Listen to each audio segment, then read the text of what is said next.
Alhamdulillahirabbil alamin. Wassalatu wassalamu ala asrofil anbiya'i wal mursalin Sayyidina Muhammadin wa ala alihi wa sahbihi ajma'in. Amma ba'du. Yang terhormat Kepala UPTD SMP Negeri 4 Bangkalan, Bapak Dr. Agus Taufikur Rahman MPD. Yang kami hormati Bapak Ibu Wakil Kepala Sekolah serta urusan.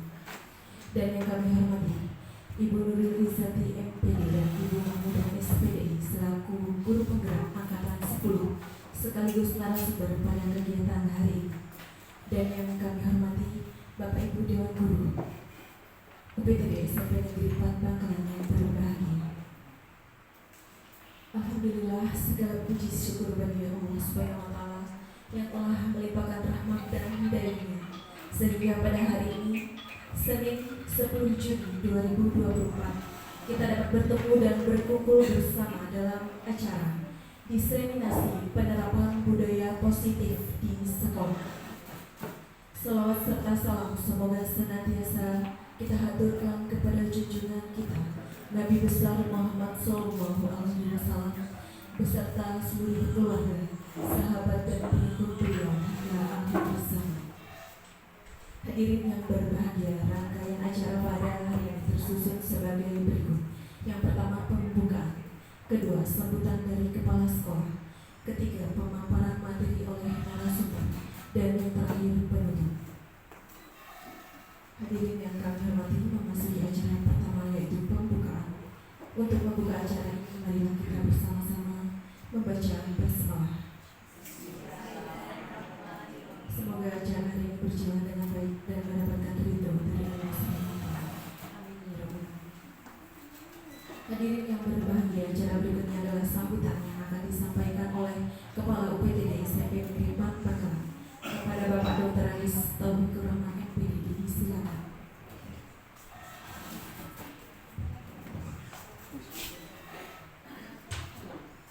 Mohon izin saya duduk ya dari Bapak Ibu. Assalamualaikum warahmatullahi wabarakatuh. Bismillahirrahmanirrahim. Alhamdulillahirabbil alamin. Wabillahista'in ala bidzikri rabbih. Wassalatu wassalamu ala asyrofil anbiya'i wal mursalin Sayyidina Muhammadin wa ala alihi wa sahbihi ajma'in. La haula wa la quwwata illa billahil azim. Yang saya hormati Ibu Nuril dan Ibu Mahmudah sebagai model, sebagai guru gerak di angkatan berapa ini? Di angkatan 10 ini. Juga yang saya hormati Bapak Ibu guru UPTD Negeri 4 Bangkalan.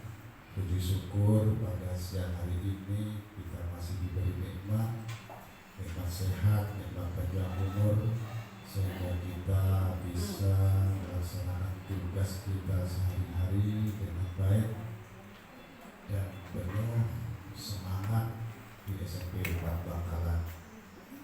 Walaupun pada siang hari ini bertepatan dengan pelaksanaan AAT ya kelas 7 kelas 8, namun Ibu Nuril dan Bu Mahmudah mempunyai jadwal yaitu untuk dalam program diseminasi modul 14, diantaranya memberikan sosialisasi budaya positif.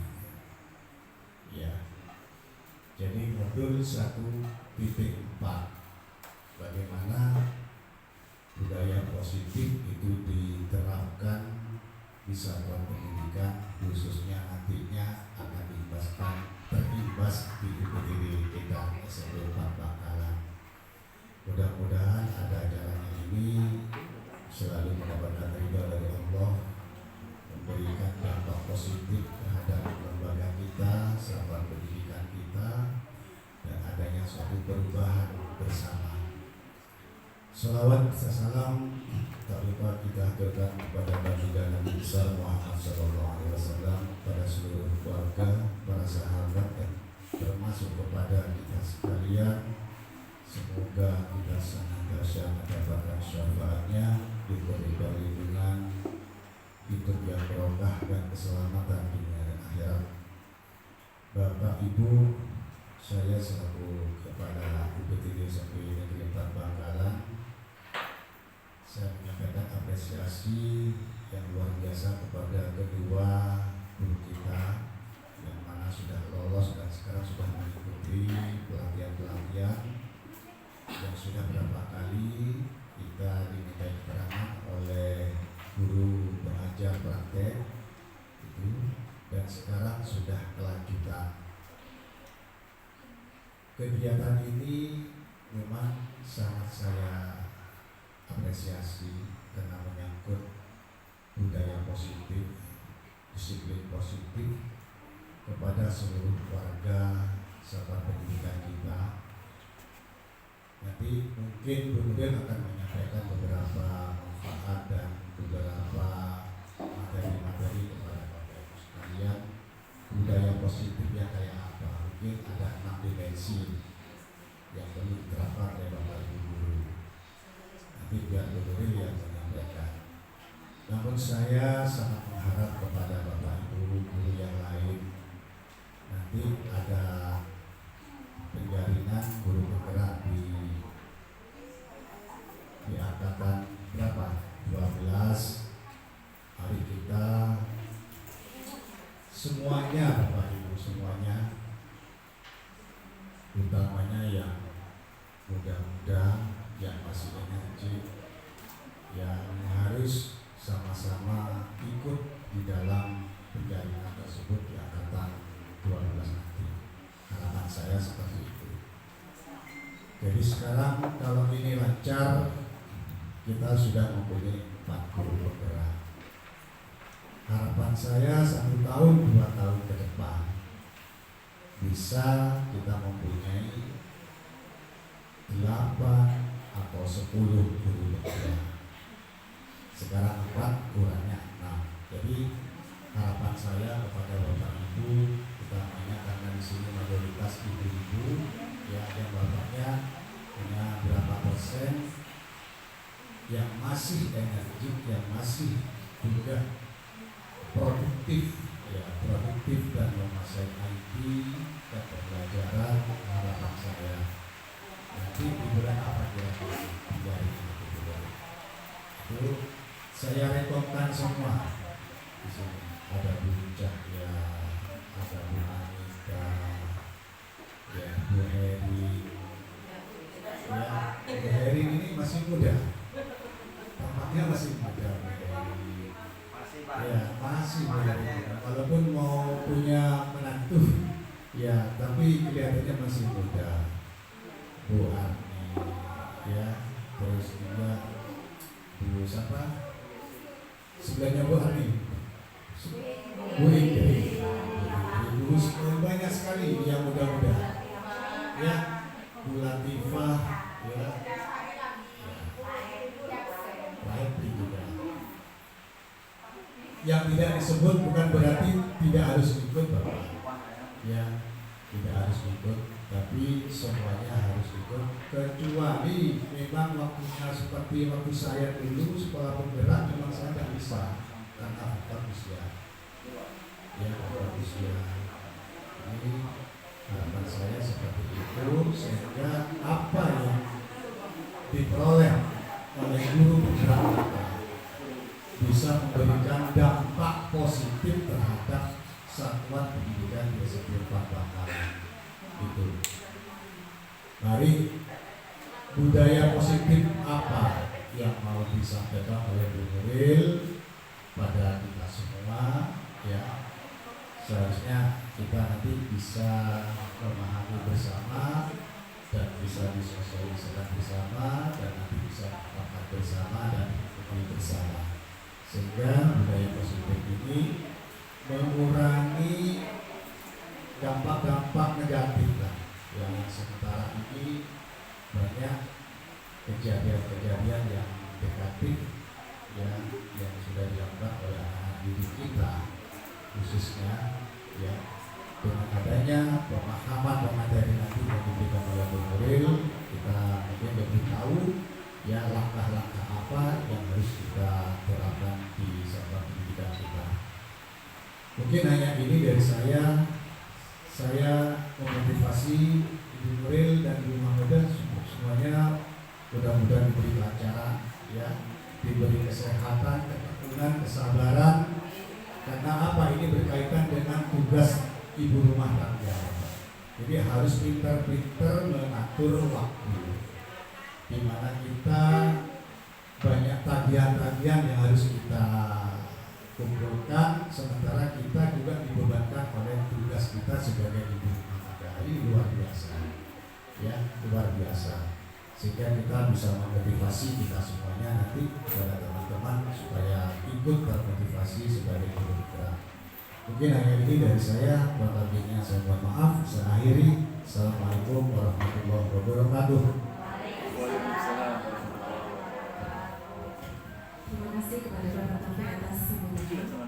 Bapak Ibu, langsung saja jalan selanjutnya yaitu di pemaparan materi diseminasi yang akan disampaikan oleh Ibu Nuril Izati MPD dan Ibu Mahmudah SPD. Kepada Ibu Nuril dan Ibu Mahmudah disilakan.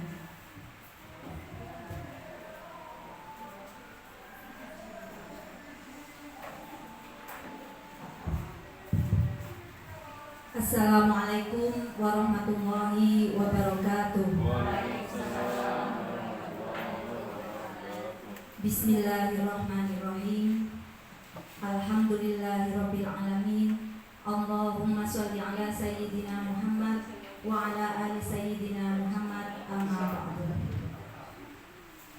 Yang terhormat Bapak DRS Taufikur Rahman, Kepala UPTD SMP Negeri 4 Bangkalan.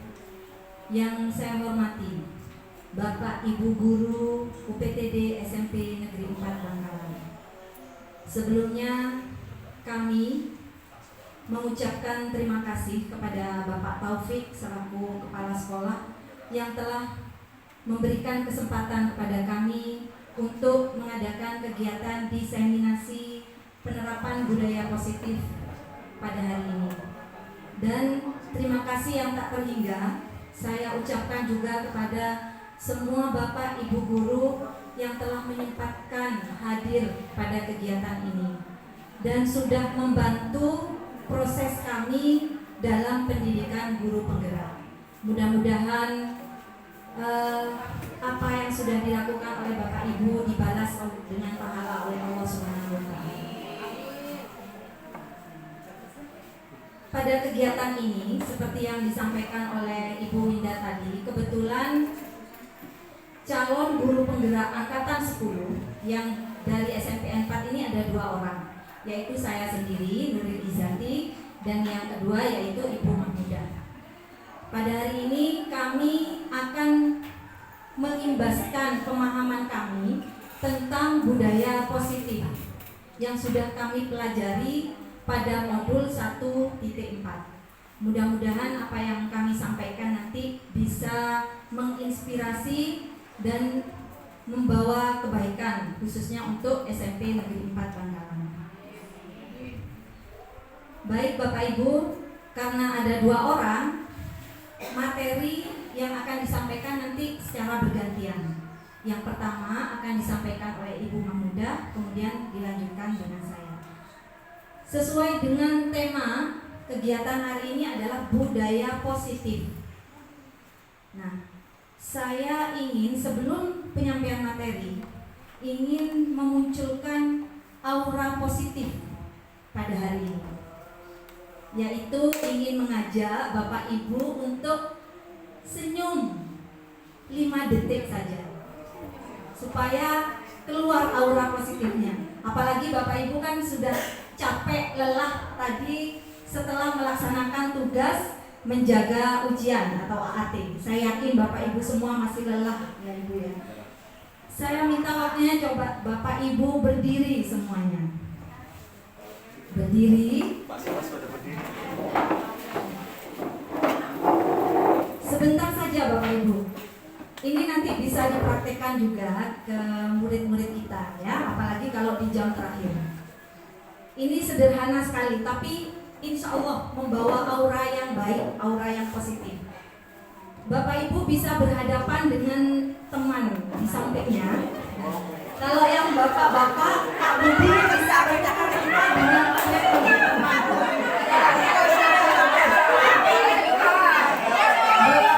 Tidak punya pasangan, silakan Pak seperti yang saya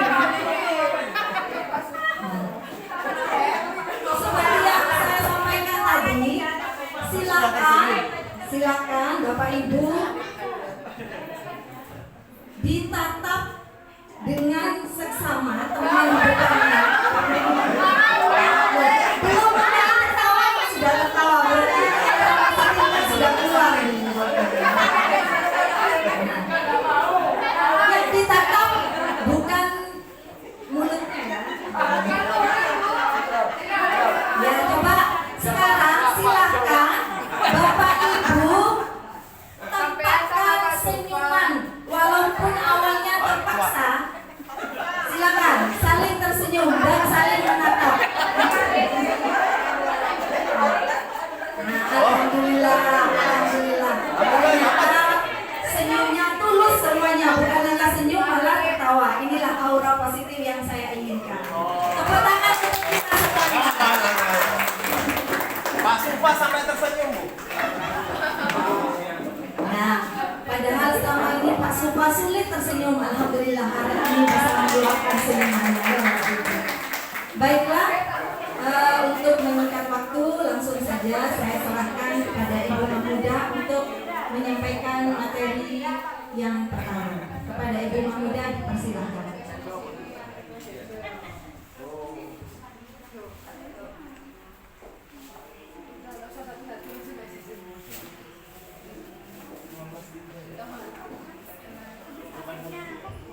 Bismillahirrahmanirrahim. Assalamualaikum warahmatullahi wabarakatuh. Alhamdulillah, puji syukur kepada Allah. Hari ini kita dikasih kesempatan untuk belajar bersama, sharing bersama apa yang sudah kami dapatkan dalam pendidikan guru penggerak untuk modul 1, tepatnya pada modul 1.4 tentang budaya positif. Sebelumnya yang saya hormati Bapak Kepala Sekolah, terima kasih atas kehadirannya. Juga kepada Bapak Ibu Guru yang sudah sedia hadir untuk kita bisa belajar bersama di hari ini, di waktu ini. Semoga apa yang Bapak Ibu lakukan hari ini mendapatkan pahala dari Allah dan kebermanfaatan buat sekolah kita khususnya. Amin ya Rabbal Alamin. Baik, untuk mempersingkat kita langsung saja. Tujuan kita melaksanakan diseminasi budaya positif pada hari ini diantaranya yang pertama untuk memenuhi tugas kami, saya Ibu Mahmuda dan Ibu Nur Izzati, memenuhi tugas calon guru penggerak angkatan 10. Yang kedua, untuk mewujudkan budaya positif di lingkungan sekolah.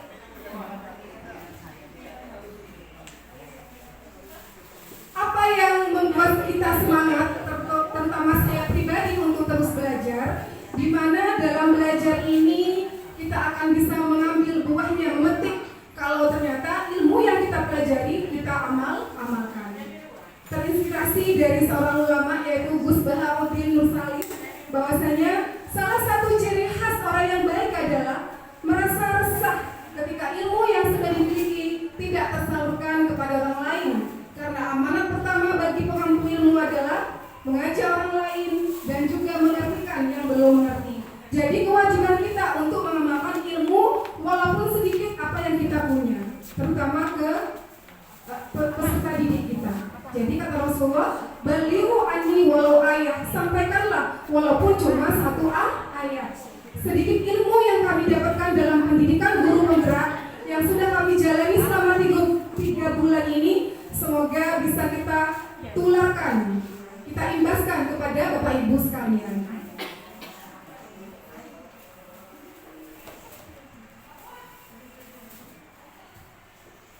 Pada modul keempat, kita belajar mengenai pendidikan yang diharapkan oleh bangsa Indonesia, terutama sekarang kurikulum merdeka, di mana kita berusaha mewujudkan peserta didik yang berprofil pelajar Pancasila. Maka dari modul 1.1 sampai 1.4 kita belajar bagaimana bisa memberikan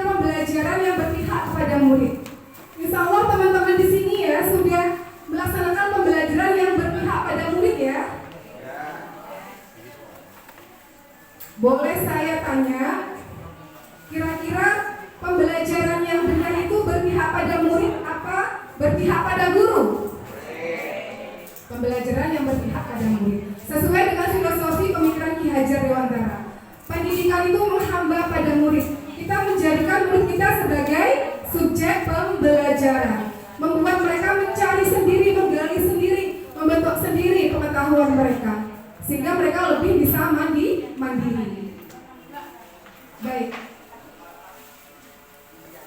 Di sini ada 6 tahapan atau bisa kita bilang hal-hal baik yang bisa kita pelajari, bisa kita wujudkan dalam rangka kita bisa mewujudkan budaya positif di sekolah. Dengan budaya positif sudah terbentuk di sekolah ini, insya Allah murid akan nyaman dalam belajar, ya, dalam pembelajaran sehari-hari di kelas juga enak, gurunya, muridnya, sehingga terbentuklah nanti murid dengan berprofil pelajar Pancasila. Di antaranya ada 6 konsep yang perlu kita pelajari. Yang pertama yaitu tentang disiplin positif dan nilai-nilai kebajikan universal. Yang kedua, teori motivasi, hukuman dan penghargaan serta restitusi. Yang ketiga, tentang keyakinan kelas. Yang keempat, kebutuhan dasar manusia dan dunia berkualitas. Yang kelima, restitusi 5 posisi kontrol. Yang keenam terakhir, restitusi segitiga restitusi. Baik, seperti yang sudah saya sampaikan tadi, pendidikan kita itu banyak mendapatkan pengaruh dari pemikiran Bapak Ki Hajar Dewantara. Beliau menyampaikan bahwasanya tujuan pendidikan nasional adalah menuntun segala kodrat yang ada pada anak-anak agar mereka dapat mencapai keselamatan, kebahagiaan yang setinggi-tingginya, baik sebagai manusia maupun sebagai anggota masyarakat.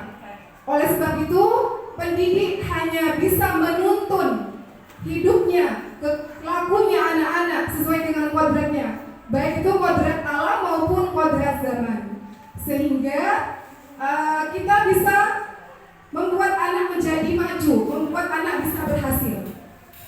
Jadi ibaratkan seorang guru itu bagaikan seperti seorang petani atau tukang kebun, ya. Terus tanaman itu seperti murid, lahannya itu seperti sekolah. Lah kita hanya bisa menjaga, merawat bibit tadi itu biar bisa tumbuh subur dan berkembang dengan baik.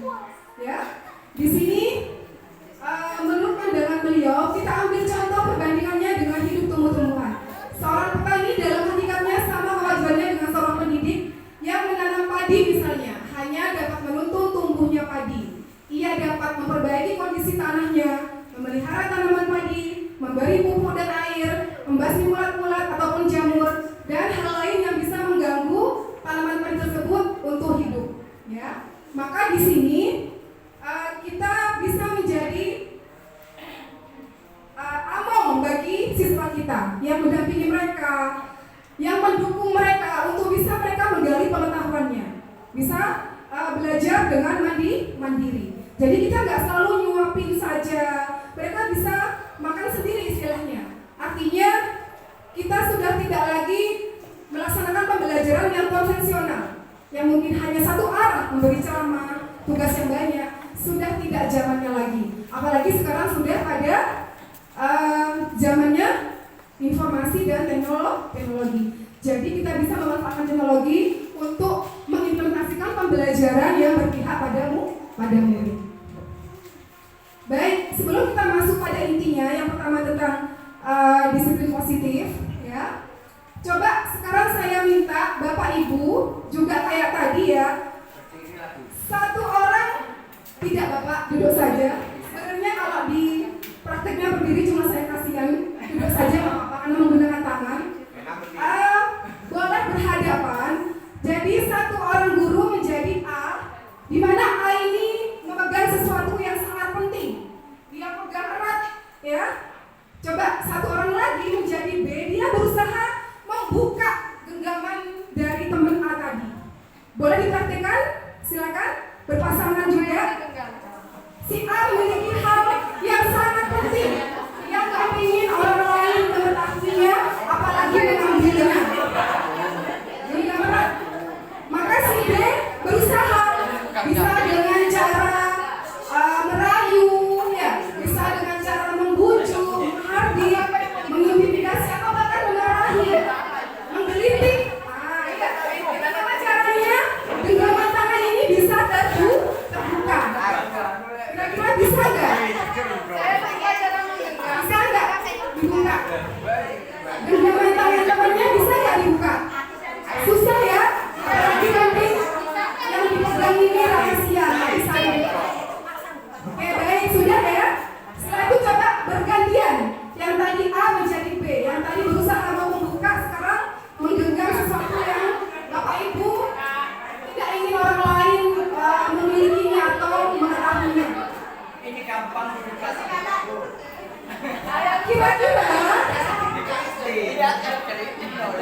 Bagaimana?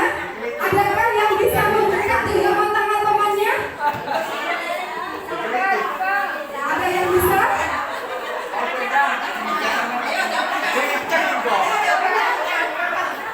Pakai cara macam-macam. Bisa dengan merayu, ngasih hadiah mungkin, ngasih penghargaan, kasih uang. Bisa kasih uang, buka dong tangannya misalnya. Ya. Menggelitik jangan nak, Bu. Menggelitik silakan boleh. Ayo sama saya menggelitik. Baik, nah, dari kegiatan yang barusan kita lakukan, kita bisa merefleksi kira-kira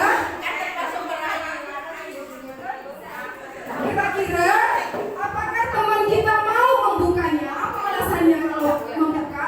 Apa alasannya kalau tidak? Ada yang bisa menjawab?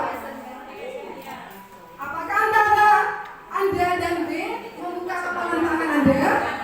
Kalau misalnya dia mau membuka, itu berarti apa? Ini hubungannya dengan kontrol, ya. Jadi kita itu nggak bisa mengontrol siapapun untuk melakukan sesuai dengan yang kita inginkan. Misalnya kita ke murid, Mas kerjakan soal ini. Ada kalanya mereka tuh nggak mau mengerjakan, berarti mereka tidak mau dikontrol oleh orang lain. Atau ada kalanya mereka mau mengerjakan, pada saat itu berarti mereka mau dikontrol, sedang dikontrol, mau dikontrol orang lain. Maka mengontrol orang lain itu tidak bisa. Siapa yang bisa mengontrol diri kita sendiri adalah diri kita sendiri. Siapapun tidak bisa mengontrol siapapun.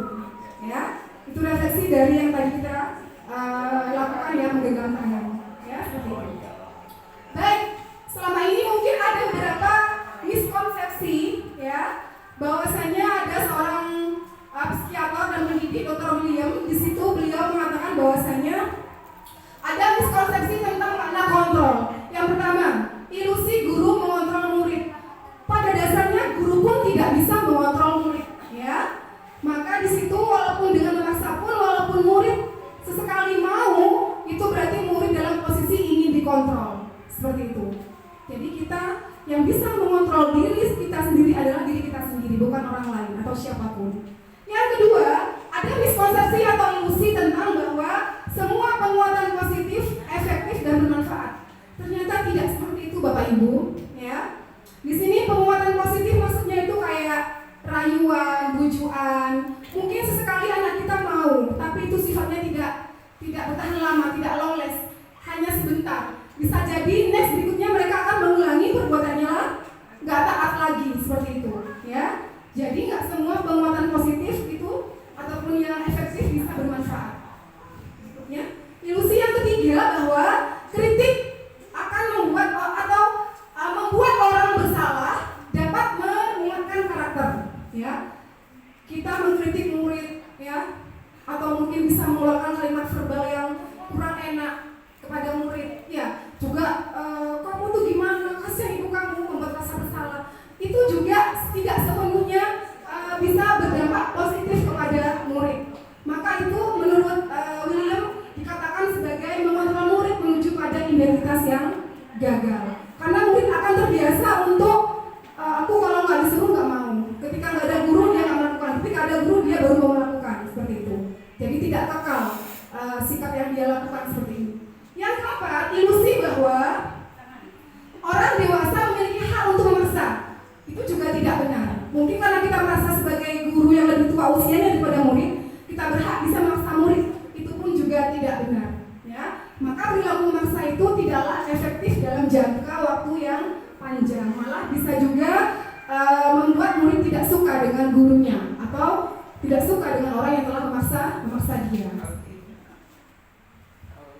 Paradigma stimulus respon.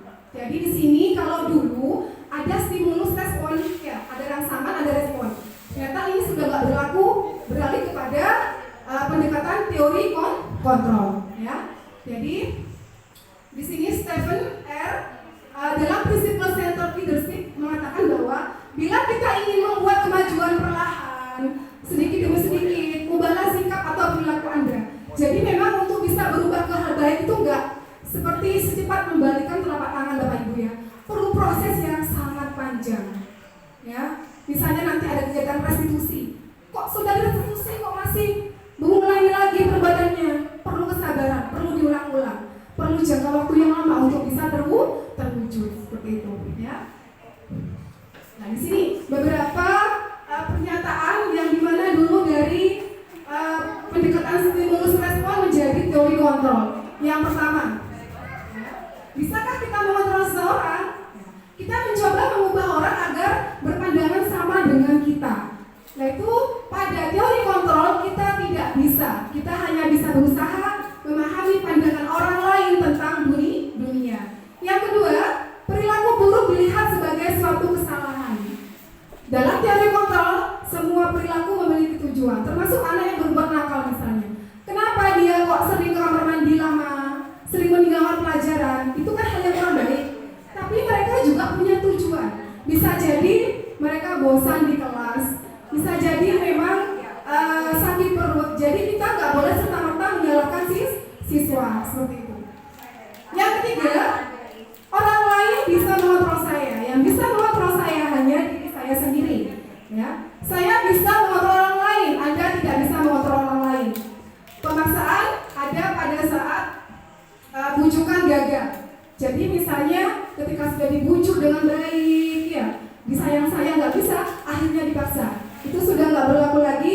Sekarang adanya kolaborasi, kerjasama, sehingga bisa menciptakan penyelesaian yang sama-sama tidak merugikan. Nah di sini akhirnya berpikirnya kalau dulu menang kalah, sekarang sudah nggak ada.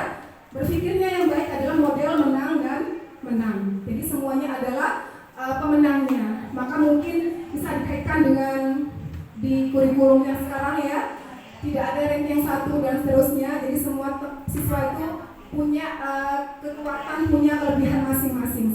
Next. Budaya positif di sekolah. Apa itu budaya positif? Di sekolah itu ada nilai-nilai yang bisa kita budayakan, biasakan, dipribadikan, mempribadikan ya Pak Budi kemarin Pak ya. Jadi profil pelajar Pancasila itu jangan cuma menjadi slogan yang kita sering baca dengar, tapi juga harus bisa membudaya dan mempribadi. Jadi budaya positif adalah nilai-nilai atau keyakinan atau kebiasaan-kebiasaan di sekolah yang berpihak pada murid agar murid bisa berkembang menjadi pribadi yang mandiri, yang kritis, penuh hormat dan bertanggung jawab. Budaya positif dapat dijalankan dengan menerapkan konsep-konsep inti seperti yang kami sampaikan tadi. Jadi kalau ingin menciptakan budaya positif, maka kita harus mempelajari ini semua dan mengimplementasikannya, mewujudkannya, mempraktekannya. Di antaranya apa itu budaya positif? Memahami motivasi perilaku manusia, hukuman dan penghargaan itu bagaimana, posisi kontrol seorang guru, membuat keyakinan kelas ataupun sekolah, dan menerapkan segitiga restitusi dalam menyelesaikan masalah. Yang pertama langsung kita bahas ya, konsep yang pertama dalam menciptakan budaya positif. Yang pertama adalah disiplin positif. Ya. Apa makna disiplin? Kalau kita mendengar kata disiplin, kira-kira yang ada di benak Bapak Ibu itu apa? Ada yang bisa membantu saya? Kalau mendengar kata disiplin yang ada di benak Bapak Ibu itu apa? Ya, Pak Mercu silakan. Aturan, apalagi? Ibu Tias tadi seperti menjawab. Berdisiplin waktu, ya bisa, apalagi? Yang ada di benak kita ketika mendengar kata kalimat disiplin itu apa kira-kira? Tertib, menjaga kebersihan, peraturan, mengikuti aturan. Iya benar sekali. Ya, jadi kalau kita berpikir disiplin kayak ini ya kayak kaku ya, aku harus tertib, takut nanti dihukum. Jadi kesannya malah ke konteksnya negatif. Padahal sebenarnya disiplin itu diartikan sebagai belajar. Ada proses di situ Bapak Ibu ya. Diambil dari bahasa Latin disiplina yang artinya belajar. Disiplin diri membuat orang bisa menggali potensinya menuju sebuah tujuan. Ada nilai-nilai yang bisa dia hargai. Ya. Namun dalam budaya kita karena positif, karena disiplin kadang berubah menjadi sesuatu yang dilakukan seseorang pada orang lain untuk mendapatkan kepatuhan agar patuh. patuh seperti itu ya. Jadi kesannya kok tidak menyenangkan gitu ya untuk kata disiplin ini. Kecenderungan umum adalah menghubungkan kata disiplin dengan ketidaknyamanan, bukan dengan apa yang kita hargai atau pencapaian suatu tujuan mulia. Jadi misalnya Bapak Ibu ke sekolah datang tidak terlambat, sebelum jam 7 sudah di sekolah. Kira-kira tujuannya itu agar apa? Agar tidak dihukum kepala sekolah atau dikasih peringatan? Atau merasa sudah menjadi tanggung jawab? Atau ingin dikasih penghargaan sebagai guru terbaik? Alhamdulillah, tanggung jawab ya. Berarti ada nilai-nilai positif di situ. Karena saya sebagai guru harus menjadi contoh teladan bagi murid. Sehingga mau ada kepala sekolah, mau tidak, saya tetap berada di sekolah sampai jam 2 siang seperti itu. Itulah nilai yang harusnya ada. Bukan karena takut dihukum, takut diperingatkan kasih SP ataupun biar kasih ujian, biar kasih penghargaan, tidak.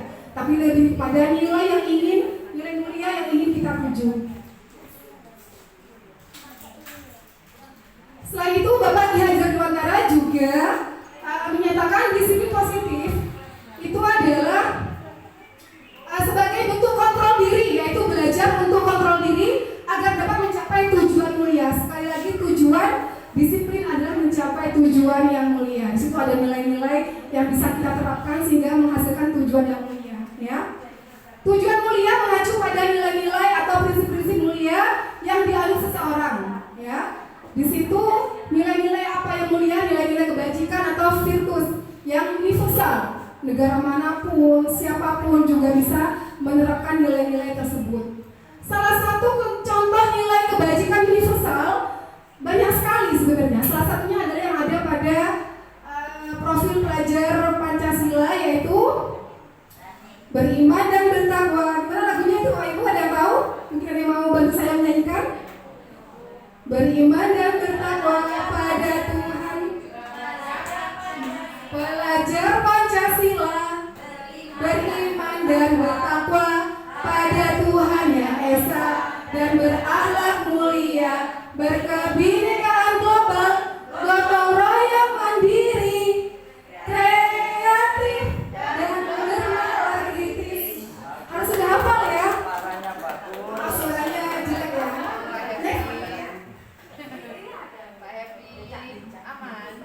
Di sini berapa nilai kebajikan selain tadi? Ada seperti toleransi, rasa hormat, integritas, mandiri. Itu adalah bentuk-bentuk nilai kebajikan. Maksudnya?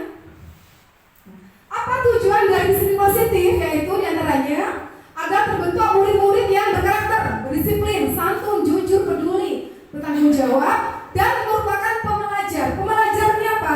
Dia sebagai murid. Guru pun juga bisa menjadi pembelajar. Guru juga bisa sebagai murid, ikut pelatihan, ikut seminar online dan sebagainya. Berarti guru sebagai pembelajar.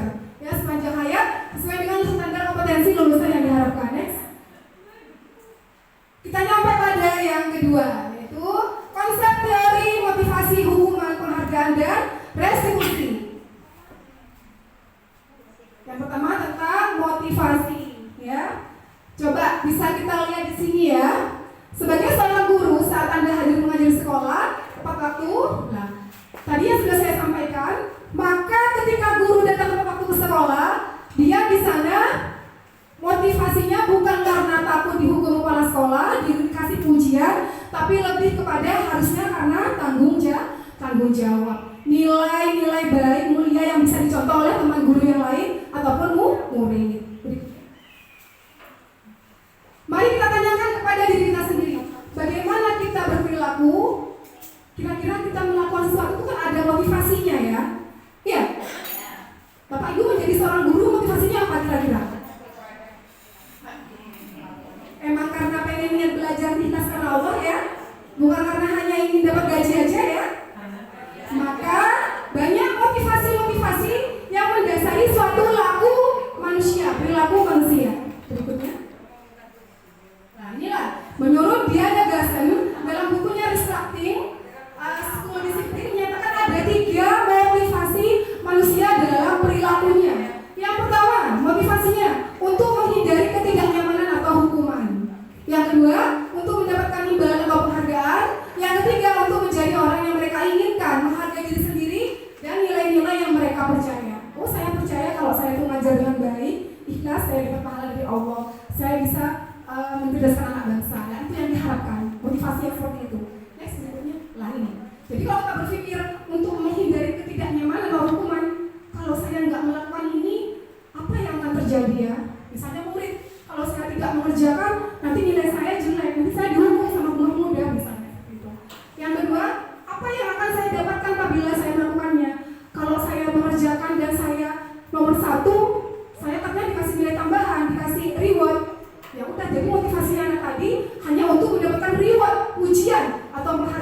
dari gurunya.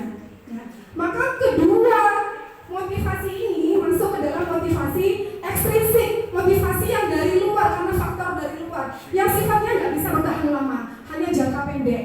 Yang ketiga, motivasi ini yang terbalik, menghargai diri sendiri dan menjadi insan yang sesuai dengan harapan kita.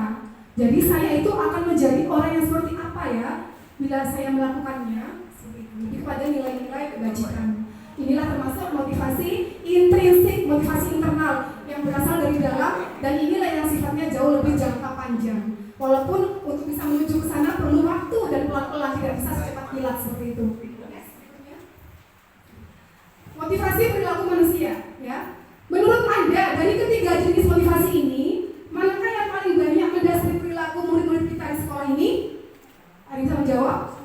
Kira-kira kita melihat kondisi sekolah kita, rata-rata murid kita itu lebih pada motivasi yang mana? Satu. Yang satu Pak ya, yang ingin agar tidak mendapatkan hukuman. Ada lagi yang menjawab? Tadi dia bilang ketiga-tiganya ya. Bisa jadi satu orang mempunyai tiga motivasi yang dominan, Kak. ya. Maksudnya yang dominan, Kak. Ya. Oh, kalau Iya. semuanya iya. Maksud saya yang kalau Iya. ditanya yang dominan yang mana? Iya. Jadi masih ada murid kita yang melakukan hal di sekolah ini lebih kepada motivasi yang menghindari hukuman atau tidaknya mana. Ini ada juga yang mungkin ingin mendapatkan reward dari gurunya ataupun juga memang pribadinya punya nilai-nilai baik seperti itu. Next berikutnya. Selanjutnya hukuman dan penghargaan. Di sini Alfikon mengungkapkan baik penghargaan maupun hukuman adalah cara-cara mengontrol perilaku seseorang yang menghancurkan potensi untuk pembelajaran yang sesungguhnya. Menurut beliau, secara ideal tindakan belajar itu sendiri adalah penghargaan sesungguhnya. Jadi dengan memberikan penghargaan ataupun hukuman, sebenarnya sejauh untuk jangka panjang itu kurang baik. Mungkin kalau untuk jangka pendek bisa mendisiplinkan murid, tapi untuk jangka panjangnya itu malah menghancurkan, karena murid akan ketergantungan dengan reward. Aku kalau nggak dikasih reward, aku nggak mau mengerjakan, aku nggak mau rajin seperti itu misalnya. Ya, jadi tindakan memberikan penghargaan nilainya sama dengan menghukum seseorang. Malah itu bisa disamakan dengan menghukum seseorang. Jadi kalau bisa kita mengurangi motivasi untuk reward ataupun hukuman, lebih kepada menerapkan nilai-nilai kebajikan kepada murid-murid kita, sehingga tertanam motivasi internal, intrinsik dalam diri mereka yang nanti dampaknya bisa jangka panjang seperti itu. Nah, di sini pernyataan-pernyataan hasil penelitian dari beliau Alfikon, bahwasanya beliau sudah mengadakan penelitian, sebenarnya disadur dari materi pelatihan dihukum oleh penghargaan. Di sini pengaruh jangka pendek dan jangka panjang. Ya, jadi untuk jangka pendek itu seperti hukuman dan penghargaan itu kalau bisa kita kurangi, kita lebih mengutamakan pada yang jangka panjang. Penghargaan itu juga tidak efektif. Penghargaan bisa merusak hubungan. Penghargaan mengurangi ketepatan. Penghargaan menurunkan kualitas. Penghargaan mematikan kreativitas, dan penghargaan bisa menghukum. Misalnya penghargaan merusak hubungan. Bisa jadi kalau kita senantiasa ngasih penghargaan ke teman yang murid yang selalu juara 1, maka itu bisa membuat si juara 2 atau yang tidak juara bisa merasa tidak enak. Jadi bisa jadi terjadi perselisihan antara keduanya seperti itu. Ya. Makanya sudah nggak ada lagi ranking seperti itu. Ya. Hukuman konsekuensi dan restitusi. Di sini tindakan terhadap suatu pelanggaran pada umumnya berbentuk hukuman atau konsekuensi. Padahal selain dua itu, ada lagi tindakan yang jauh lebih baik kita lakukan daripada memberi hukuman atau sebuah konsekuensi, yaitu namanya restitusi. Nanti akan dibahas oleh Bu Nuril. Berikutnya. Apa perbedaan ketiganya? Jadi hukuman merupakan identitas gagal, sedangkan konsekuensi dan restitusi merupakan identitas yang sukses. Walaupun konsekuensi ini juga lebih kepada jangka pendek juga, ya. Misalnya sesuatu yang menyakitkan harus terjadi itu pada hukuman. Pada konsekuensi sesuatu harus terjadi.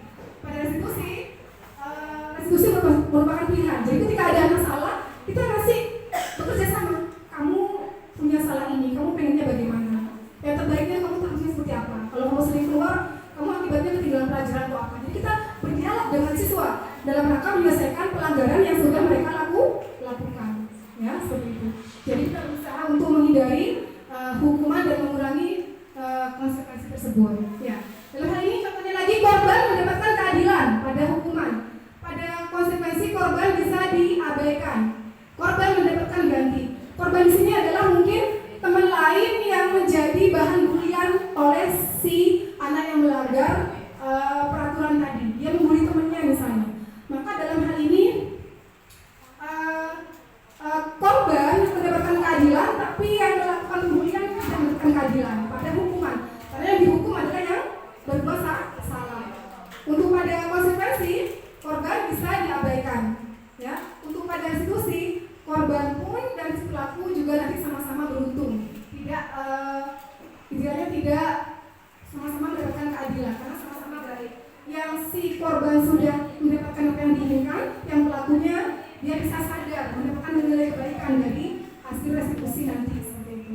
Berikutnya, sebenarnya ini masih banyak, bisa nanti mungkin dibaca lagi ya. Berikutnya, baik. Apa bedanya hukuman dan konsekuensi? Hukuman tidak terencana atau tiba-tiba. Kalau murid itu tidak tahu apa yang akan terjadi, jadi langsung sepihak oleh pihak guru tersebut, bersifat satu arah dan biasanya berupa hukuman fisik ataupun psikis, bisa kata-kata ataupun juga fisik. Jadi misalnya seperti anak datang terlambat, udah kamu lari lapangan 3 kali, termasuk hukuman. Nah itu yang kurang baik karena nggak nyambung antara kesalahannya dengan hukumannya seperti itu. Yang kedua, apa itu konsekuensi? Konsekuensi itu lebih terencana dan disepakati sesuai aturan. Misalnya seorang guru, kamu kalau udah 3 kali tidak mengerjakan tugasnya ibu, ya sudah, kamu jam terakhir nggak boleh pulang, kerjakan. Itu konsekuensi. Konsekuensinya sudah tidak mengerjakan tugas. Murid tetap dibuat tidak nyaman walaupun konsekuensi. Dan setiap guru harus selalu memonitor, memantau murid seperti itu. Kalau restitusi, ini yang lebih bagus lagi yang ketiga, yaitu proses menciptakan kondisi bagi murid untuk memperbaiki kesalahan mereka sehingga mereka bisa kembali pada kelompok mereka dengan karakter yang lebih kuat. Jadi tidak kita rendahkan walaupun mereka bersalah, kita ajak diskusi kerjasama untuk menyelesaikan masalah tersebut. Berikutnya nanti akan dijelaskan oleh Ibu Nuril untuk lebih jelasnya. Baik, tentukan di sini dulu ya Bapak Ibu ya. Mungkin di sini ada beberapa pelanggaran, kira-kira termasuk hukuman apa konsekuensi? Yang pertama kira-kira ada yang bisa menjawab. Lari keliling lapangan basket 2 kali ini termasuk apa? Hukuman ya. Yang nomor 2, membersihkan coretan yang dibuatnya di meja tulis. Konsekuensi yang ketiga. Konsekuensi yang keempat. Hukuman yang kelima. Hukuman. Next berikutnya berdiri di depan kelas sambil mengangkat kaki saya. Hukuman membersihkan tumpahan di meja. Konsekuensi lari mengelilingi lapangan basket 2 kali karena terlambat 10 menit tidak. Konsekuensi ya Ibu ya. Masa konsekuensi karena sesuai dengan maklumnya PJOK. Membersihkan WC sekolah karena melakukan hasil hukuman. Yang terakhir konsekuensi. Next, ini ya jawabannya. Oke, berikutnya keyakinan kelas. Baik. Adakah Bapak Ibu yang sudah membuat keyakinan kelas, terutama yang wali kelas sudah? Ini harus dilakukan biasanya di awal pembelajaran, di awal semester. Walaupun nanti bisa ditinjau, bisa berubah dari waktu ke waktu untuk keyakinan kelas. Mengapa kita harus punya keyakinan kelas? Kenapa kok bukan peraturan kelas? Apa bedanya sih antara keyakinan dengan peraturan atau tata tertib? Ada yang bisa menjawab? Oke, next berikutnya. Apa itu keyakinan kelas? Yaitu nilai-nilai kebajikan atau kebaikan berupa pernyataan-pernyataan universal yang dibuat dalam bentuk kalimat positif. Misalnya, tidak boleh buang sampah sembarangan. Berarti buang sampah pada tempatnya. Berarti nanti keyakinannya adalah menjaga kebersihan. Jadi berupa kalimat universal yang positif. Pembentukan keyakinan kelas. Di sini contoh, kita menggunakan helm saat berkendaraan. Kira-kira karena apa itu? Karena takut ditilang polisi atau karena keamanan takut jatuh? Gambarnya ya. Maka mungkin saja karena takut ditilang polisi. Karena kalau sore saya lihat kadang nggak ada yang pakai helm ya. Karena sore-sore nggak ada polisi seperti itu. Ya. Yang kedua, ketika dulu pandemi peraturan 3M menggunakan masker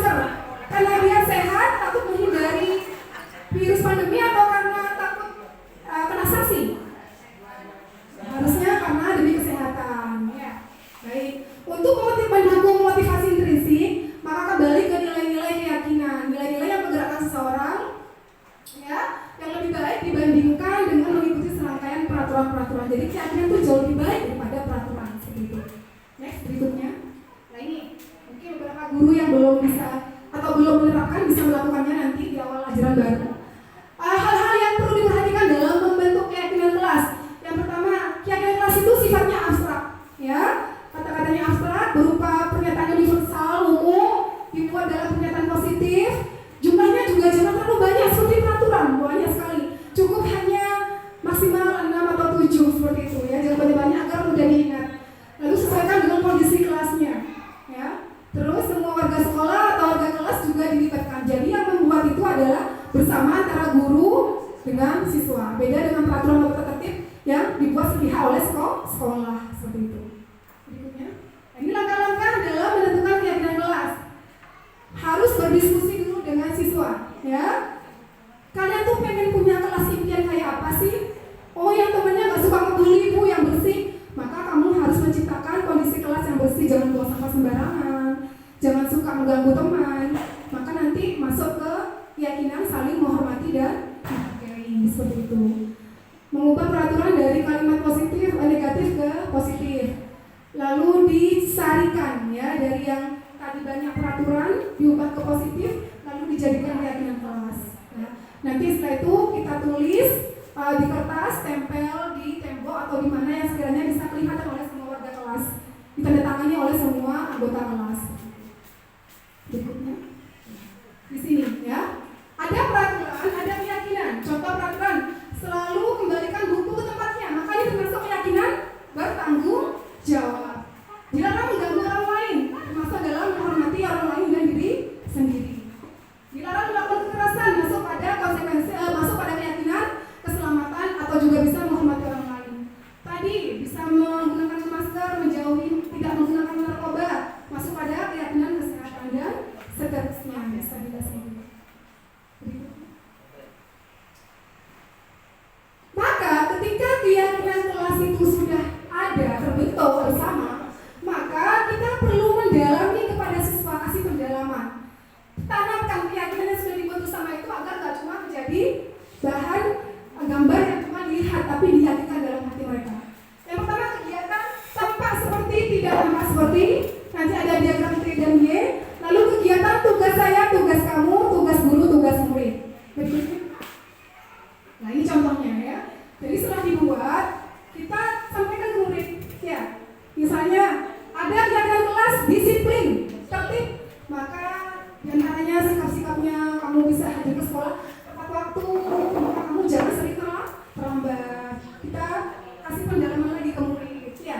Kalau kamu punya keyakinan menghormati orang lain, maka harus patuh sama guru, bukan tidak patuh sama guru, seperti itu. Diagram Y. Nah, di sini juga bisa membentuk pendalaman keyakinan pada siswa. Apa yang terdengar, apa yang terlihat, apa yang misalnya yang terlihat dia itu diskusi, maka dia menggunakan bahasa yang sopan ke temannya, tidak mengganggu temannya, aktif dalam diskusi, perilakunya juga baik, berkolaborasi, bekerja sama, seperti itu. Berikutnya, kegiatan tugasnya. Maka misalnya tugas murid belajar, tugas guru adalah mengajar. Tugas murid punya anak yang baik, guru pun juga sama, bisa mengayomi murid, seperti itu, ya. Jadi ini juga bisa dijadikan sebagai cara bagaimana kita bisa mendalami keyakinan pada murid-murid kita. Berikutnya, bisa langsung ke itu bisa mungkin, ya. Nggak bisa, ya. Langsung ke download.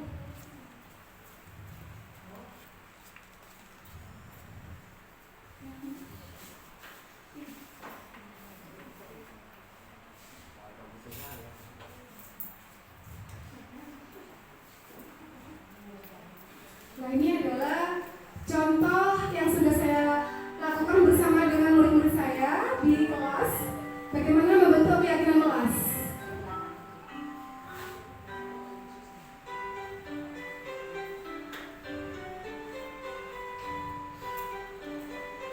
Kita menyiapkan bahan-bahannya seperti itu, Pak Ibu, ya.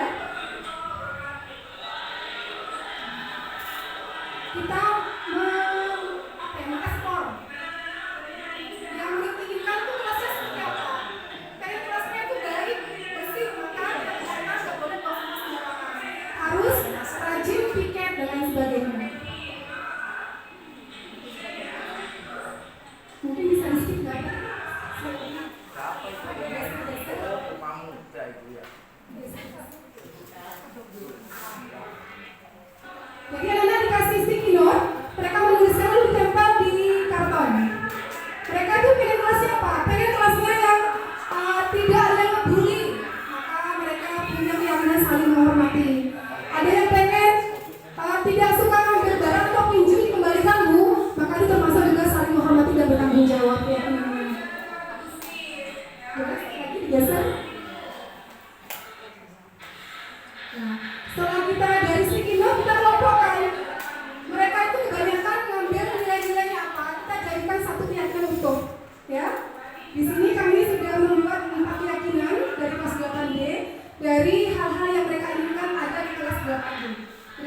yang tadi?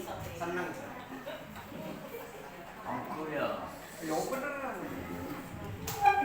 Tidak ada cut. Ah, itu bagus. Wanted. Barusan ada lagi. Yang bertiga ini. Jadi bisa menciptakan budaya positif kalau kita sudah menerapkan peraturan di kelas, dijadikan keyakinan kelas, akhirnya menjadi lingkungan positif dan terciptalah budaya yang positif. Maka hal baik ini disiplin positif, keyakinan kelas, motivasi perilaku dari dalam, intrinsik yang sifatnya jangka panjang, ini harus senantiasa kita budayakan, membudaya dan mempribadi dalam diri murid-murid sehingga terciptalah budaya sekolah positif dan itu merupakan tugas kita semua, Bapak Ibu ya. Siap ya melaksanakannya? Ya. Ya. Ah, Terima kasih atas perhatiannya dan kesabarannya. Teruslah bergerak dan menggerakkan. Mohon maaf kalau ada kesalahan. Assalamualaikum warahmatullahi wabarakatuh. Untuk berikutnya akan disampaikan oleh Ibu Nurin Izzati. Silakan. itu terus bergerak. Terima kasih. Thank you for you. Nah, ayo. Bergerak terus. Yuk kerjaan. Luar biasa sekali penyampaian dan pemaparan dari Ibu Mahmudah tadi. Insya Allah saya tidak akan berpanjang lebar seperti Ibu Mahmudah. Saya poin-poinnya saja, karena saya tahu Bapak Ibu sudah lelah. Tapi supaya semangat lagi, boleh kita bermain ice breaking dulu? Senyum-senyuman. Boleh. Ya, supaya sedikit tertawa Bapak Ibu. Ice breaking kali ini saya namakan ice breaking Marina Marijo. Nanti ketika saya menyebutkan kata Marina, maka Bapak Ibu melakukan gerakan memegang pipi kedua kaki. Marina. Pipi siapa ya? Kalau saya menyebutkan Marijo, maka kuat laki-laki ya. Marijo itu laki-laki kuat, jadi Marijo. Kemudian menari ya, gerakan menari biasanya. Kedua tangan di samping, di atas begini, di atas. Kalau saya mengucapkan kata di atas, maka gerakannya atas. Menara, maka gerakannya begini. Jadi nanti ada Marina. Coba dipraktekkan berdiri Bapak Ibu biar begini. Menari di atas Marina. Dipraktekkan ya. Marina. Kalau saya mengucapkan Bapak Ibu langsung gerakannya. Marina menari di atas menara. Di atas menara Marijo. Nah, Marijo berarti tidak konsentrasi. Butuh konsentrasi lagi. Menari. Diulang lagi ya Bapak Ibu ya. Marina Marijo menari di atas menara, di atas menara Marijo menari. Marijo menari di atas Marina.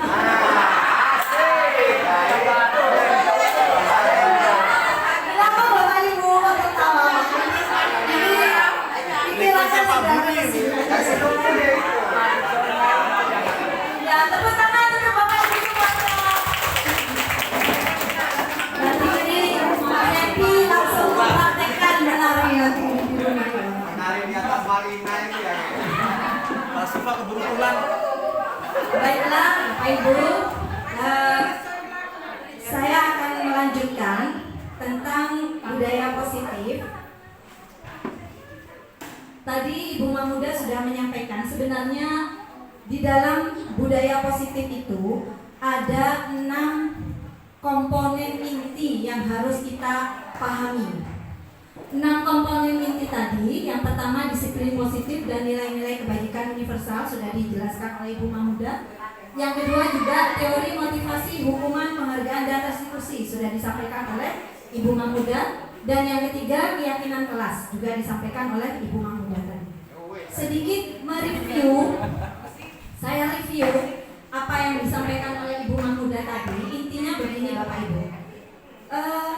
Supaya budaya positif ini dapat tumbuh di sekolah kita, maka kita harus bisa menanamkan disiplin positif kepada siswa, yaitu bagaimana caranya siswa itu bisa berperilaku positif muncul dari dalam dirinya sendiri secara intrinsik, bukan karena takut hukuman, bukan karena ingin penghargaan.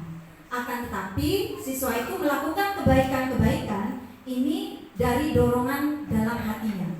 Makanya salah satu cara untuk mewujudkan itu harus membuat keyakinan kelas.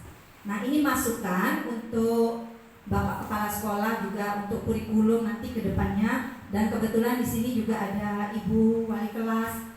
Setelah tahun ajaran baru nanti, di awal tahun ajaran baru kita mulai untuk membuat keyakinan kelas yang bisa mengantarkan murid itu melakukan kebaikan dari dirinya sendiri, bukan karena takut hukuman.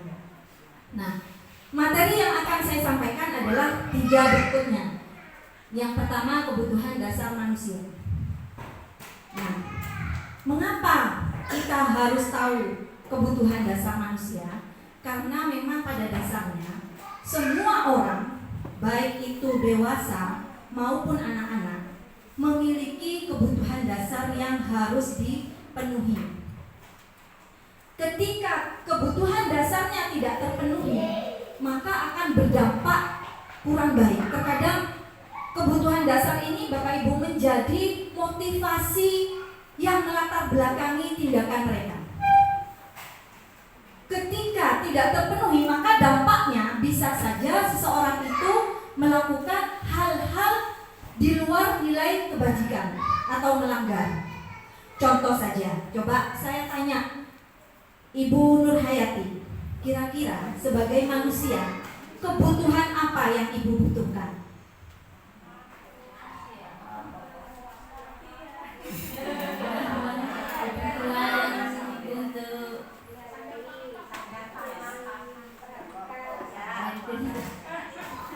Saya wakili katanya Bu Anita tadi, perhatian ya Bu Anita ya. Kalau Bu Atika sandang, pangan, papan, kebutuhan hidup ya Bu Anita. Kalau Bu Nur Hayati perhatian dan kasih sayang. Nah ini untuk bapak-bapak, para suami harus tahu tentang kebutuhan dasar. Kenapa? Ketika istrinya tidak dipenuhi kebutuhan dasarnya, maka sudah pasti istri ini akan melakukan hal-hal di luar kebajikan. Contohnya ngambek, nah tidak dikasih jatah ya Pak Bunda. Kenapa? Karena kebutuhan dasarnya tidak dipenuhi. Nah, sama dengan murid kita Bapak Ibu. Murid kita ketika melanggar atau melakukan hal-hal yang kurang baik, kita jangan menjudge bahwa itu adalah salah. Tapi kita telusuri terlebih dahulu apa yang melatar belakangi dia melakukan hal tersebut. Bisa jadi karena dia ingin menuntut kebutuhan dasarnya yang tidak terpenuhi. Nah, menurut teori ada 5 kebutuhan dasar manusia. Ini yang harus dipahami Bapak Ibu. Yang pertama adalah kebutuhan untuk bertahan hidup. Seperti yang disampaikan Ibu Tika tadi, itu sudah termasuk kebutuhan bertahan hidup. Kemudian yang kedua, kebutuhan untuk mendapatkan kasih sayang dan rasa diterima. Yang ketiga, kebutuhan akan kebebasan.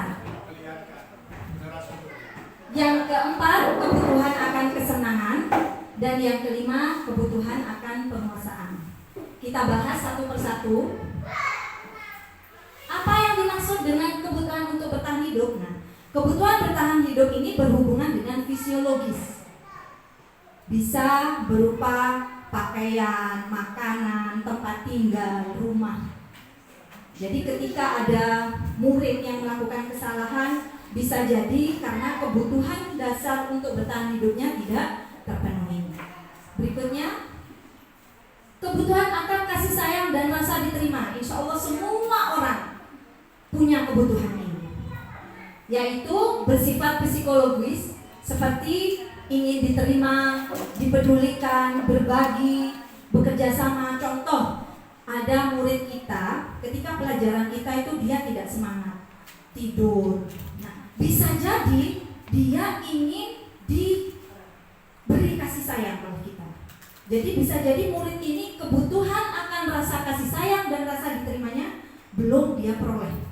Jadi kita jangan menyalahkan anak ini. Bagaimana caranya pembelajaran kita ini memberikan kasih sayang. Berikutnya, kebutuhan akan kesenangan. Nah, ini terutama ibu-ibu ini. Pasti sudah ruwet dengan urusan hal-hal rumah tangga yang tidak ada selesainya, masih di sekolah dengan murid, pasti membutuhkan kesenangan. Nah, contohnya rekreasi atau apalah yang bunga, ya, bercocok tanam, itu kan menumbuhkan kesenangan. Yang next berikutnya, penguasaan atau kekuasaan. Nah, di sini kebutuhan kekuasaan ini ingin diakui. Ketika seseorang itu memiliki potensi, memiliki keterampilan, prestasi, itu ingin diakui Bapak Ibu. Selanjutnya yang terakhir adalah penguasaan akan kebebasan. Setiap orang ingin bebas memilih sendiri apa yang menjadi pilihannya. Ingin otonom, bebas. Contoh, ada contoh ilustrasi di sini. Ini saya bacakan. Ibu Ambar, guru wali kelas 7B di SMP Pelita Hati, sedang bingung menghadapi ulah salah satu murid di kelasnya, Doni. Beberapa anak di kelas 7B telah datang padanya dan mengeluhkan Doni yang seringkali meminta bekal makan siang mereka dengan paksa. Apa yang harusnya Ibu Ambar lakukan? Kira-kira apa alasan Doni melakukan itu? Nah, yang melatar belakangi perilaku Doni ini bisa dari berbagai aspek. Bisa kelima-limanya tadi itu Bapak Ibu. Tergantung dari jawaban Doni yang diberikan. Next. Maka kita sebagai guru, sebagai wali kelas harusnya berbicara dari hati ke hati dengan Doni. Doni, kenapa kamu kok mengambil makanan temanmu itu, kenapa? Ini berusaha memahami kebutuhan dasar apa yang dibutuhkan oleh Doni. Nah, ketika Doni menjawab, misalnya Doni menjawab, karena saya lapar Bu, orang tua saya tidak pernah membawakan makan siang. Saya lapar Bu, ibu saya sibuk, saya tidak pernah dibawakan bekal. Berarti kira-kira kebutuhan apa ibu-ibu ya dibutuhkan Doni? Kebutuhan bertahan hidup, karena menyangkut fisiologis makanan ya. Tetapi ketika Doni menjawab, next. Nah ini, kalau Doni ditanya, kemudian dia menjawab bahwa saya senang Bu, biar teman-teman perhatian sama saya. Dan ketika guru saya melaporkan ke orang tua akhirnya memperhatikan saya. Nah, berarti kebutuhan dasar apa yang dibutuhkan oleh Doni? Nah, kebutuhan akan kasih sayang dan rasa diterima. Berikutnya, apabila jawaban Doni adalah dia merasa, biar Bu, biar takut semua teman-teman saya, biar saya hebat, biar saya kelihatan kuat. Nah, berarti Doni itu sedang memenuhi kebutuhan dasarnya akan kekuasaan. Nah, ini bisa kita alihkan ke positif Bapak Ibu. Bagaimana kalau kita tahu, oh Doni ini butuh diakui, butuh dia itu bukan diperhatikan, diakui potensinya. Maka kita alihkan, tunjuk sebagai ketua kelas di kelasnya, diberi tanggung jawab. Ya, Bapak Ibu. Nah, berikutnya, apabila jawaban Doni adalah dia merasa bosan dengan bekal makanan yang dibawakan oleh ibunya, karena itu saja Bu, tiap hari bosan saya, berarti Doni itu kebutuhan dasarnya adalah kebebasan. Sama dengan murid kita tadi itu yang saya contohkan. Ketika ada murid yang tidak semangat di kelas, maka dia itu sebenarnya ingin memilih metode apa yang ingin dia laksanakan.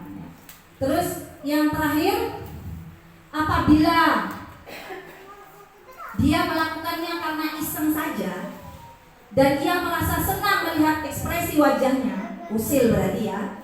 Nah, banyak murid kita yang seperti ini ya Bapak Ibu ya. Nah, maka bisa dipastikan kebutuhan dasar yang dibutuhkan oleh Doni tadi adalah kesenangan. Nah, bagaimana caranya pembelajaran kita ciptakan pembelajaran yang menyenangkan, yang tidak membosankan, sehingga murid-murid tidak akan tidur atau yang lain. Nah, ini kebutuhan dasar. Coba sekarang kita cermati, nanti kita diskusikan bersama kira-kira kebutuhan dasar apa yang dibutuhkan oleh Fajar. Di sini Fajar. Ibu Dani sedang menjelaskan pelajaran bahasa Inggris di papan tulis. Namun beliau memperhatikan bahwa Fajar malah tidur-tiduran dan tampak acuh tak acuh pada pelajarannya. Fajar, coba jawab pertanyaan nomor 3. Maju ke depan dan kerjakan di papan tulis. Fajar pun tampak malas-malasan maju ke depan, dan sesampai di depan papan tulis pun Fajar hanya diam terpaku sambil memegang buku bahasa Inggrisnya dan memainkan spidol di tangannya. Ayo Fajar, makanya jangan tidur-tiduran, lain kali perhatikan. Sudah, sana duduk kembali. Kira-kira siapa yang bisa, kata gurunya. Nah, menurut Bapak Ibu, kira-kira yang dialami Fajar ini sebenarnya Fajar membutuhkan apa? Kebutuhan dasar apa yang ingin dipenuhi oleh Fajar? Saya minta satu orang saja untuk menyampaikan pendapatnya. Monggo Bapak Ibu.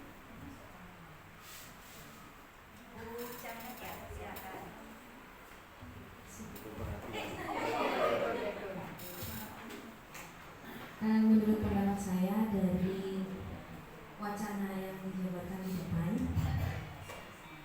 Fajar ini membutuhkan kebebasan. Jadi dia cenderung jenuh dengan pembelajaran yang sedang diajarkan oleh gurunya. Terima kasih. Alhamdulillah, tepat sekali apa yang disampaikan oleh Ibu Cahaya tadi, bahwa memang Fajar dalam hal ini ingin dipenuhi kebutuhan dasarnya, yaitu ingin kebebasan dan juga bisa kesenangan juga ya, supaya tidak bosan. Next. Selanjutnya materi berikutnya adalah 5 posisi kontrol. Di sini kita sebagai guru, Bapak Ibu, kadang menempati posisi kontrol. Apa sih posisi kontrol tadi? Tadi sudah disampaikan oleh Ibu Mahmudah bahwa kita ini tidak bisa mengendalikan orang lain. Yang bisa mengendalikan diri kita adalah diri kita sendiri. Maka dengan mengetahui posisi kontrol ini, kita nanti akan tahu mana posisi yang seharusnya kita tempati. Ada 5 posisi kontrol. Yang pertama adalah penghukum. Bagaimana seorang guru yang penghukum? Kalau guru penghukum itu sedikit-sedikit ngasih hukuman, sedikit-sedikit ngasih hukuman, dan biasanya nada bicaranya itu keras, membentak, menghardik, ya. Contoh misalnya Pak Happy, sini, ayo kerjakan di sini. Nah, itu berarti Pak Happy ini menempati posisi sebagai penghukum. Berdiri, kalau kamu tidak mau mendengarkan, berdiri di depan kelas. Nah, itu adalah posisi penghukum. Dan bukan hanya Pak Happy, kadang saya juga pernah berada di posisi ini. Bapak Ibu bagaimana? Pernah ada di posisi penghukum? Sering. Yang kedua adalah pembuat rasa bersalah. Pada posisi pembuat rasa bersalah ini, kata-katanya lebih lembut, menasehati, tapi cenderung membuat murid itu merasa bersalah. Contoh misalnya, ayo Marvel, kapan kamu? Nah ini, saya sering mendengar Bu Heri menasehati Marvel. Marvel, kamu tidak kasihan sama saya, Fer? Saya ini loh sudah capek-capek menasehati kamu, tapi kamu tetap saja tidak berubah seperti itu. Saya ditegur loh oleh kepala sekolah Marvel. Nah, Bu Herin ini cenderung membuat Marvel itu merasa bersalah dia.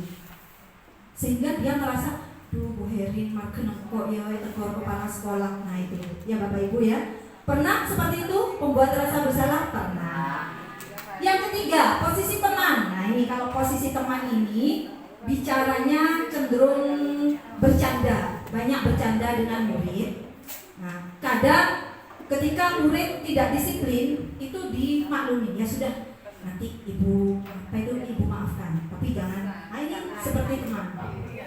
Tapi dampaknya posisi teman ini murid akan ketergantungan kepada satu orang itu saja.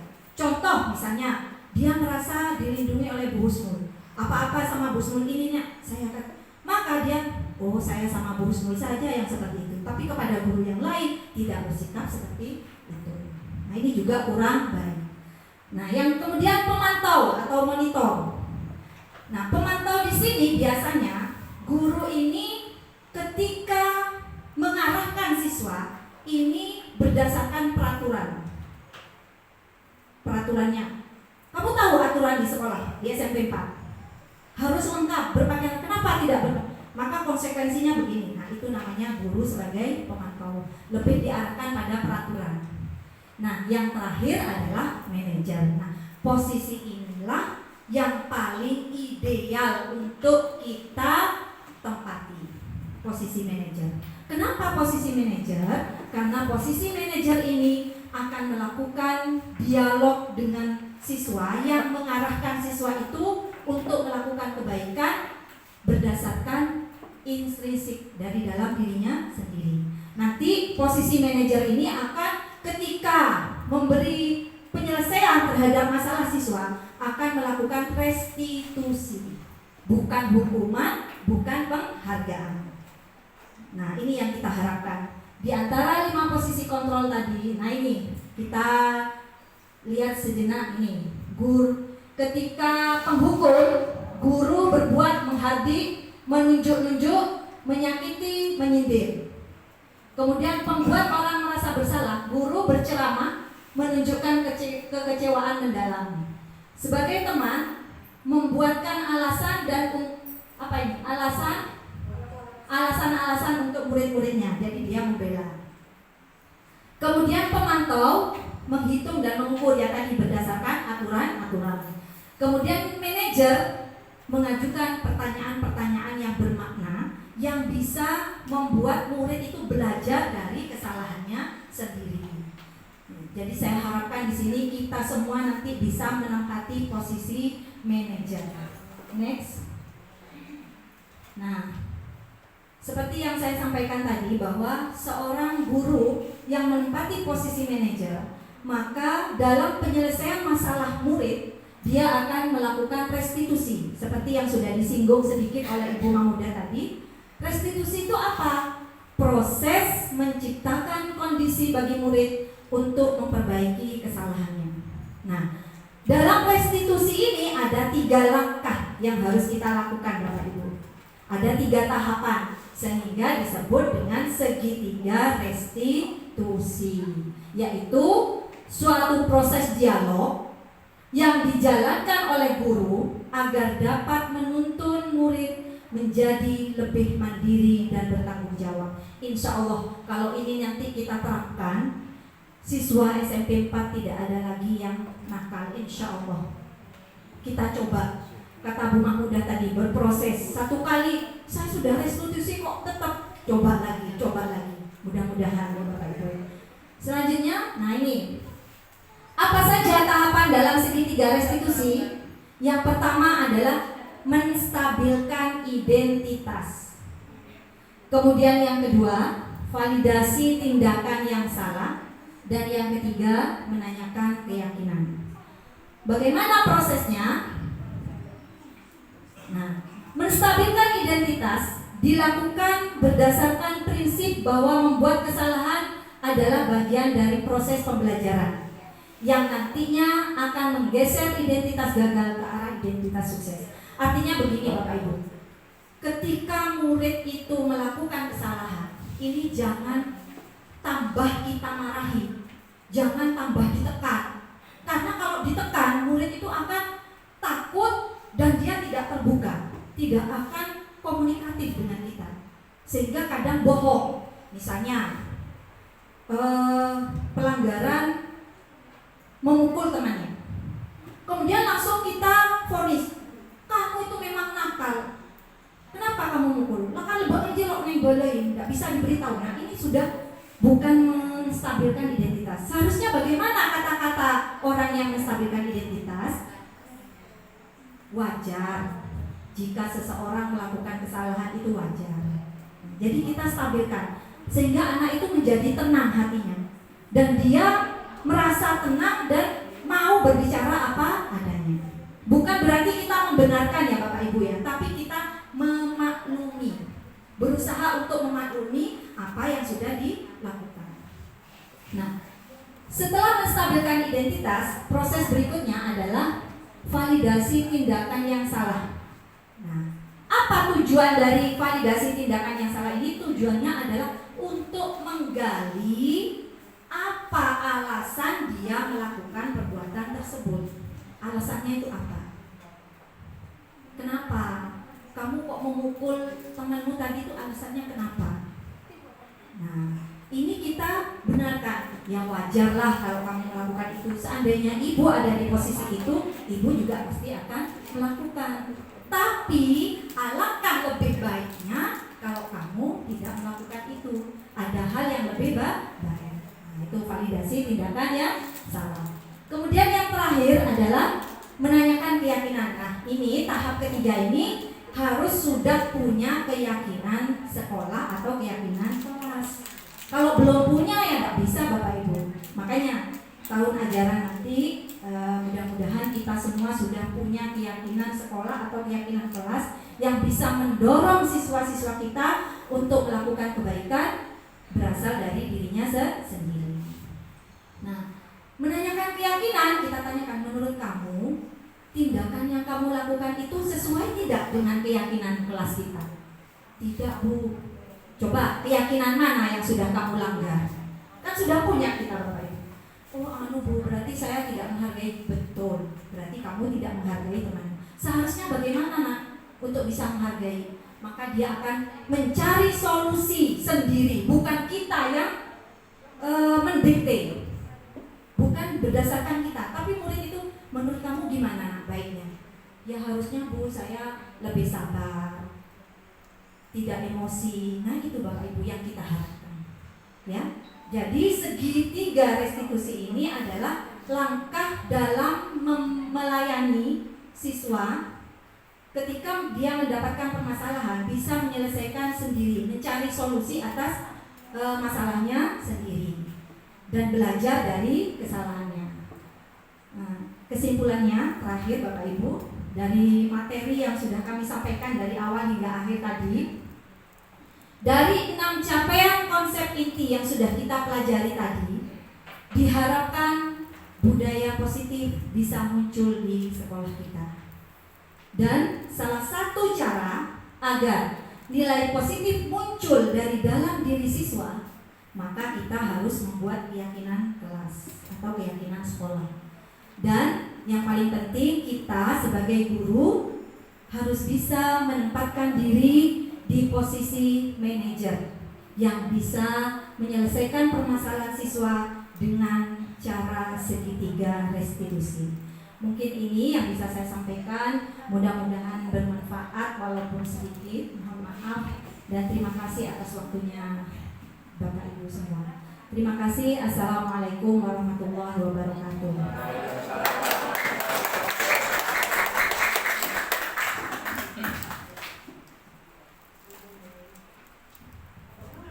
Bapak Ibu, sekali lagi kita berikan tepuk tangan yang paling meriah untuk materi kita ini. Insya Allah luar biasa sekali materinya, semakin membuka mata kita ya Bapak Ibu. Baik, untuk acara selanjutnya yaitu ada sesi tanya jawab. Silakan bagi Bapak Ibu yang ingin bertanya lebih lanjut tentang budaya positif. Mungkin ada yang bertanya, silakan. Cukup. Lalu sudah minta. Alhamdulillah. Berarti narasumbernya ini top, ya. Langsung paham. Pesertanya juga. Pesertanya juga, ya. Paham. Kita lakukan kita semua Bapak Ibu. Baik hadirin yang kami hormati, acara demi acara telah kita lalui bersama. Saya selaku pembawa acara mengucapkan terima kasih atas kehadiran Bapak Ibu di sini. Semoga ilmu yang kita dapatkan hari ini bermanfaat bagi kita dan murid-murid kita. Amin ya rabbal alamin. Mari kita tutup acara hari ini dengan bacaan hamdalah. Terima kasih. Saya tutup wabillahi taufiq wal hidayah. Wassalamualaikum warahmatullahi wabarakatuh.